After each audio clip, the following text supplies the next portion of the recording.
Basta na mag-order ng pawon na.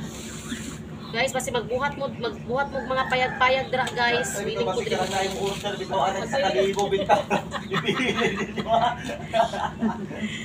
Asa sila mo. Siyempre, tag-5 naman ang isa. Yung isa daghan kay sigagaw ka ng mga diskarte sa Diba tayo, no? kinabuhi. Tag-5 naman isa kapawon. Sa kay Guro Joseph Guro katawon pa lang Guro ugma lang manguha na kung kay. Naman, tag-5 na karon. Hindi na siya maglisod gawgong.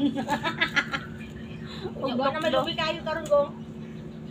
Lagi pagtumba. Saglan ta mo aglubi. Ito no, lala kayo lupay no.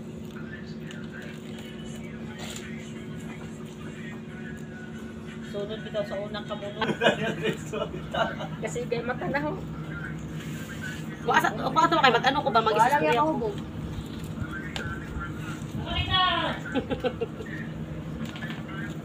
Asa to kutsilyo ni Mamang? Ate nakabuhat ako isa ka buhok. Oh, in kita. Hindi ka balik mo. In kita ba? In kita. Dali abato ka kayo.